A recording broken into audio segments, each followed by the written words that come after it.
Boker Tov. Today's Daf Yomi is Bava Basra Daf Kufiyot Test, Bava Basra 119.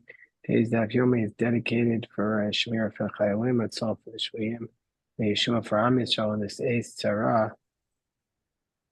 Daf Yomi on 119a, 3 lines from the top, is continuing with the brisa that we said before that talked about the spies and the mitlonanim, that they despise in the wilderness, and those who are complaining, they did not get a portion in the land of Israel, but their children got a portion. And the statement in the Bryce, it says, Amar Mar va'abanim natlu b'schus avi avim u'b'schus avi imosein. That the children of the spies, they got a portion in the merits of their fathers' fathers and the merits of their mothers' fathers. But they didn't get it from their parents. It skipped a generation. The Gemara says about Tanya, but we have a Bryce that says B'schus Atzman, that they got it in their own merits. So the Gemara says, Lo Kasha, that, well, this is not a difficulty. We can explain the contradictory Brysos. Hakaman Damar Yotzi Mitzrayim. Hakaman Damar Ubaya Aretz. Remember, we said earlier that there were three shitos how the children of Israel inherited the land. Two of the shitos said that it was based upon those who left Egypt. There was Rabbi Yoshai, Rabbi Shimon ben Elazar. And so, according to ones who say who left Egypt, they inherited it in the merits of their grandparents.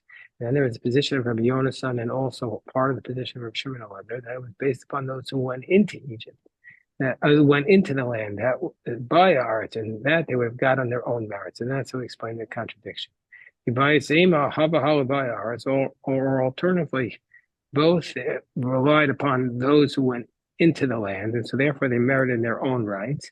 But Kasha, the one that says that they inherited in the merits of their grandparents, if they were 20 when they went in, then they merited in the merits of those going into the land, in their own merits. If they weren't 20 when they went in, then they merited, according to Rabbi Shimon ben Elazar, those who left Egypt. So that's how they would have merited. So then it says that Vishahaya Bachor Notel Shnei Chalakim, that if there was, it said in the Brisa, in the mission, that Tzlafchad was a firstborn, and so he was entitled to two portions, and that's what his daughters inherited. So the Gemara has the fundamental question: why is he entitled to a double portion in the land of Israel? He hadn't yet gone in. It was just earmarked for him. And we have a concept that the firstborn only gets a double portion of what he's inheriting that was muhzak, that he already had in his possession, was already in the estate, not something that was just earmarked to the estate. Isn't he just earmarked? And then we have a principle that the firstborn does not get something earmarked, is not entitled to a double portion of the earmarked, only double portion of what's muhsak, what they already have in their possession. So I'm Rabbi Yehuda Amar Shmuel, B'Yiseidos Ahorim. So it's Rabbi Yehuda says in the name of Shmuel that this refers to the pegs of the tents. Now, the pegs of the tents is the movable property, and they're entitled to a double portion of that as well. Why does it say the pegs of the tents and not the tents? Meaning to say everybody had the pegs of the tents, because we all know that they had tents, Rashbam says. And so therefore, there was nobody in the wilderness without a tent. But what about the tents themselves? Why doesn't it say that? So some say that is the proper girsa, that the proper girsa is to change it to also to the tents. That's Tosafos girsa. The Rashba brings a different approach. He says that it's teaching us the chiddush that Yeseidos, that these pegs, even though they're attached to the ground, they're considered like movables and not like they're attached to the ground.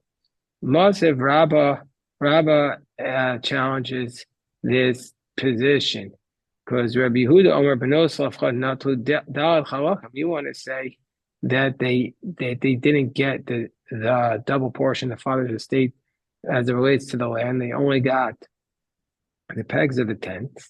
What about the fact that it states that the Mishnah says the Brisa says that Rabbi Yehuda says that the daughters of Tzlafchad took 4 portions, as it states, Vayiplu Chevle Menashe Asara, meaning to say that there were 10 portions in the land for Menashe, and Tzlafchad's family got 4 of them. So we see it wasn't the pegs and the tents; it was the actual parts of the land. Rabba teaches us the fundamental principle. The land of Israel, even though they didn't yet inherit it, it was considered to be like they were muhsak, they were holding it already. It wasn't raw, it wasn't earmarked, it was in their possession. That's a special quality of the land of Israel. So Meisvei, Gemara challenges this. Amar Reb Chitka, that Shimon ha-Shakmoni hayoli chaver mitavini Rabbi Akiva.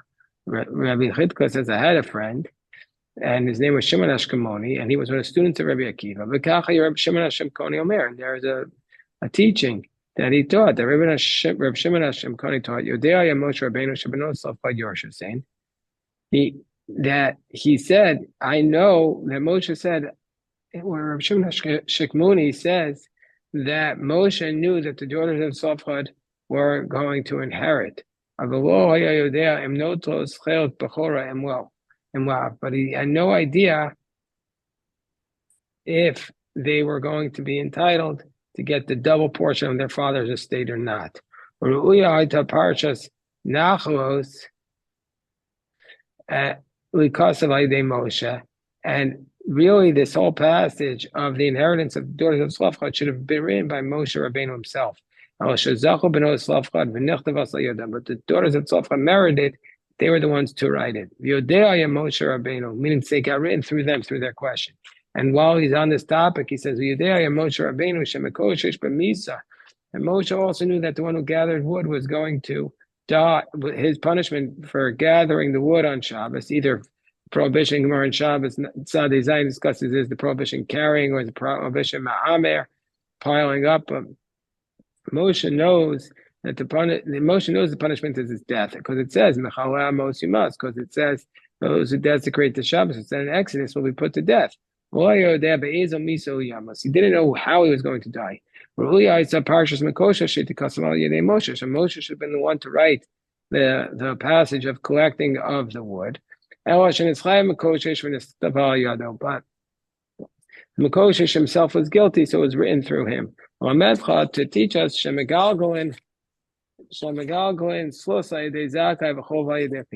that through a meritorious person, he'll get more merits, and through a person who's sinning, he'll get more obligations. And so anyway, we see from here, says the Gemara, this is the question, is the Meisei, if you're going to be in the position that the land of Israel is muhsak, that they are already in possession of it, what's the question? Meaning to say, if the land of Israel is muhsakes, then why was Moshe Rabbeinu unsure? The Gemara says, he gufa kamastapkaway. That exactly was what he was unsure about. That's exactly the question, and we'll see in a moment why Moshe Rabbeinu was unsure whether or not the land of Israel is considered muhsakes. But before we get to that, I want to point out that there are other things that Moshe Rabbeinu didn't know about. He didn't know whether or not the Mekala, what should you do to the Mekala? Why is this the example that Rosh Shikmuni brought? And so the commentaries explain, the Ritva explains that Rav Shimon Hashemkuni was of the position, like the Gemara in Shabbos 96b at the bottom, that the Mekoshesh was the one who was Tzlafchad, who did it to teach everybody. And so therefore, Rav Shimon brought this incident with the daughters of Tzlafchad. He's bringing another example from their father. And so their father was punished, but they undid it, so to speak, that they were Megagal and Schus Alidei Zakai. Their father had a chov, and he was recorded to be punished, but they did it in a meritorious manner. So Moshe Rabbeinu, what was the source of his doubt whether or not Eretz Yisrael is muhsakes? Because it says in the pasuk, "V'nasati osa lachem morasha ani Hashem." It says in Exodus that I will give to you I morasha, a legacy. I am Hashem. So what does that mean? Does it mean Yerusha Yilachem Yavosechem? Does this mean that it was a Yerusha from an inheritance from your fathers for you? And so therefore, and Rashbam explains this expression of Morasha can be an expression of inheritance of Yerusha, or it can also be an expression of bequeathing. And the question is, hi Morasha, when the Torah says Morasha, I understand that it means that they bequeath, but they don't inherit. And also they all died in the wilderness, so of course they don't inherit. But my question is, should we say that it's considered Yerusha and the firstborn gets a double portion? Or do we say that it's considered a Morasha and he hasn't bequeathed it yet? So therefore, that's the question. Is it considered a Yerusha or just a Morasha, in which case they haven't inherited yet? Maybe it's teaching us that they bequeath, they don't inherit. Partially travayu, and he answered both of them, Yerusha. He said it means both, that they bequeath it, but they're not going to inherit. But it's also an inheritance, and it's like Mulsak and not Roi. And Rabbi Soloveitchik says that it's Yerusha means an inheritance, but it's also Morasha, a legacy. The difference is a legacy is not something you can give away. And that's why the land of Israel is called a Morasha. And back to the Gemara, it says, that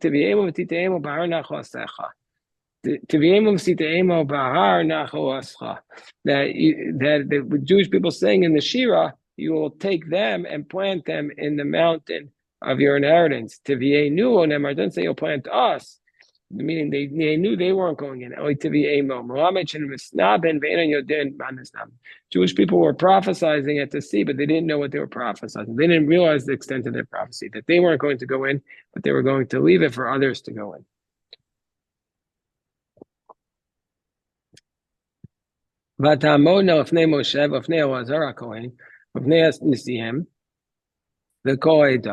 And you shall stand before Moshe, before Elazar the Kohen.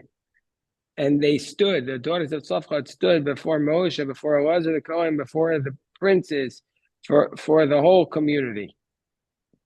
So it's backwards. If they're standing before Moshe, why did then they go before Elazar to ask their question? Why did the daughters of Tzafchad go to Elazar and then they see him? And all the community asked their question. Moshe should be enough. Afshar Amdu, says the Gemara of Moshe. Or Amru and Devar, is it possible they stood before Moses and he couldn't answer their question? So Amdu of Nea Nisiyim. So then before Elazar the Kohen and then the Nisiyim and the whole Eidah. Doesn't make sense.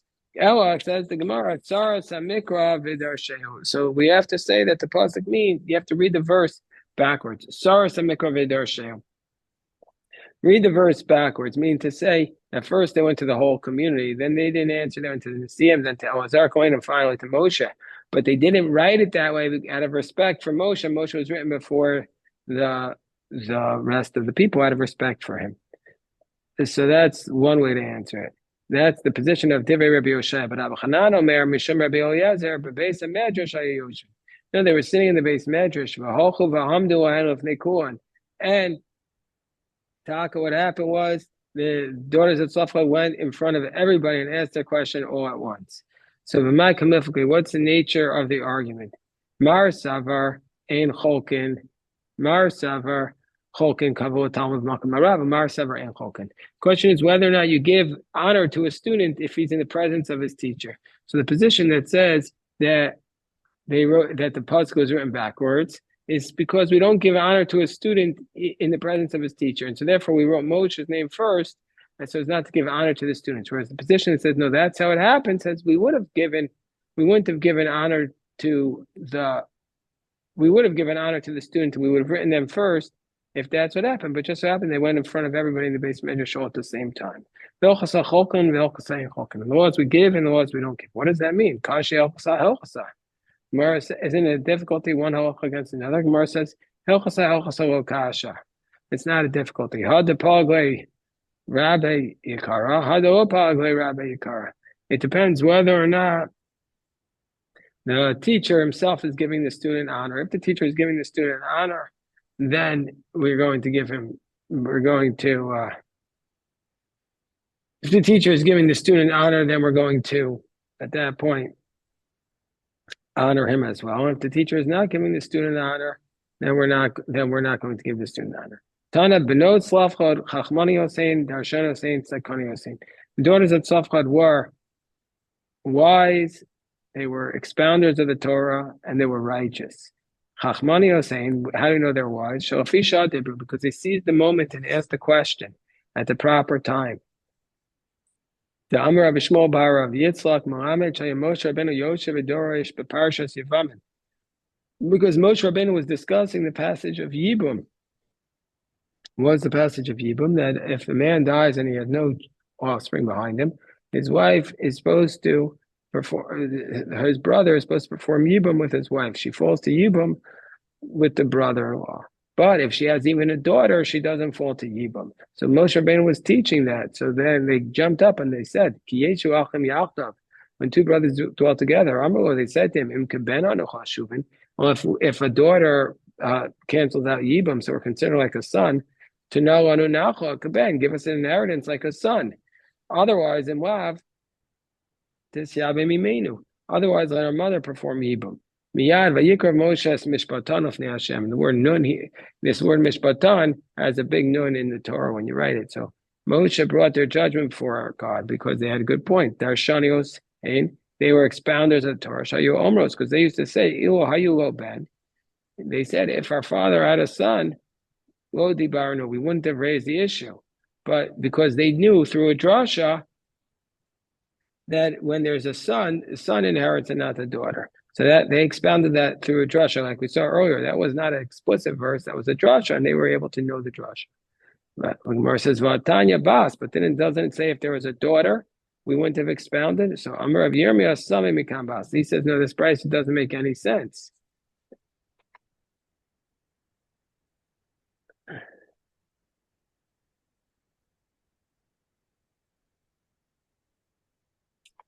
So therefore, Amar so Abai Amar Afilu, they said Afilu Ayabas Labein Lodibarnu. Even if our father had a granddaughter through the son, we still wouldn't have raised the issue because we would have said that the granddaughter inherits for us, but he doesn't have a granddaughter through the son, so therefore we're entitled to inherit. The Kani is saying, how do we know that they're righteous? Shelo Nisu Ela Haganlam. They only married somebody who was appropriate.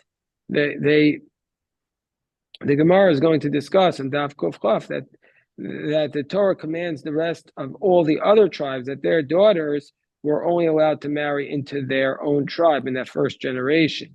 But the daughters, means in a case where a girl inherits her father's tribe, since he had no son, she inherits her father's land. She was not allowed to marry into another tribe because otherwise, after she died, her husband would inherit it, and the inheritance would pass from one land to the other. But the daughters at Tzlafchad, the Torah said that they were allowed to marry whoever they wanted. But even though they were allowed to marry whoever they wanted, and when it says that you should marry somebody from your own tribe, for them that was just good advice. Nevertheless, it was giving them the advice that the men of their tribes were the most appropriate. And the Gemara says that they were righteous, and so therefore they only married the men of their tribes. So that's what's going on here. It says they married the Hagun Shalom. They married the most appropriate men. Tani Rebbe Lezer ben Yaakov taught Afil Katana Shaban Onises Pachusam Arbasha. Even the youngest one of the daughters of Tzlafchad didn't get married before she was 40. And that's to tell us that they were waiting for the right person. So Gemara says, "Aha, Marav Chisda Nises Pchusmi Bas Hashem Yoledes Achishim Bas Hashem Yoledes Ad Arbaim Bas Arbaim Shuveni Yoledes." Don't we have a teaching that if you get married under the age of 20, you're going to give birth, you're going to be fertile until you're 60, but if you get married when you're 20 years old, you'll be fertile until you're 40. But if you get married at 40, you will never have a child. So why were they waiting until they're 40?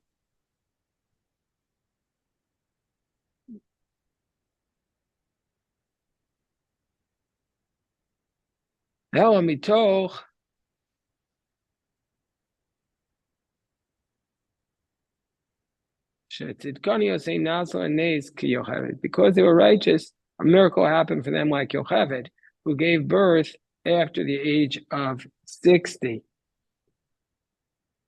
Uh, as the Gemara is going to explain, that she gave birth at the age of 130. So the Ibn Ezra asked the question, if Yocheved really gave birth at the age of 130, how come the Torah doesn't mention this amongst all the incidents? If it says Sarah gave birth at the age of 90, why doesn't it tell us Yocheved gave birth at 130? So the Ramban explains that the Torah does not mention all the miracles that happened uh, to help a specific tzaddik. It only mentions, it also doesn't mention that Pinchas lived more than 300 years. So it only mentions those miracles that happened, that were prophesied by a prophet from the beginning, or an angel came and told them about it. And so therefore, the Torah doesn't mention the miracle of Yocheved. But Marsha says the Torah does mention this miracle, because it says in the verse, Bas Levi, and that it says she was a daughter of Levi, even though she was 130. So we see from here that she had the signs of miracle, as the Gemara is going to explain. So we see because she was righteous, a miracle happened for her like Yocheved, and she gave birth.